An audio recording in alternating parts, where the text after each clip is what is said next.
তুমি কি জানো আল্লাহ কোরআনে এমন একটি কথা বলেছেন যা শুনলে দুনিয়ার সব চিন্তা এক মুহূর্তে শেষ হয়ে যায়। একজন মানুষ সারাদিন কাজ করে, রাতে শুয়ে ভাবে কাল কি হবে, টাকা হবে, সংসার চলবে, সন্তান ঠিকমতো বড় হবে, চিন্তার শেষ নেই। কিন্তু আল্লাহ বলেন, পৃথিবীতে এমন কোনো প্রাণী নেই যার রিজিকের দায়িত্ব আল্লাহর উপর নেই। সূরা হুদ আয়াত 6। একটু থামো। পৃথিবীর গভীর সমুদ্রে মাছ আছে, আল্লাহ তাকে খাওয়ান। মাটির নিচে পোকা আছে, আল্লাহ তাকে খাওয়ান। পাহাড়ের চূড়ায় পাখি আছে, আল্লাহ তাকে খাওয়ান। তাহলে তুমি যে আল্লাহকে ডাকো, নামাজ পড়ো, সিজদা করো, তোমার রিজিক কি আল্লাহ দেবেন না?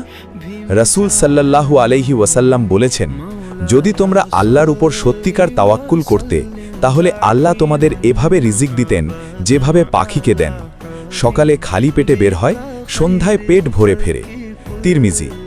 তোমার রিজিক লেখা হয়ে গেছে, জন্মের আগেই, পরিবর্তন হবে না। শুধু একটাই কাজ করো, চেষ্টা করো, বাকিটা আল্লাহর উপর ছেড়ে দাও। এই আয়াতটা আজই মুখস্থ করো, কমেন্টে লেখো আলহামদুলিল্লাহ, লাইক দাও আর ফলো করো। প্রতিদিন এমন শিক্ষা পাবে ইনশাআল্লাহ।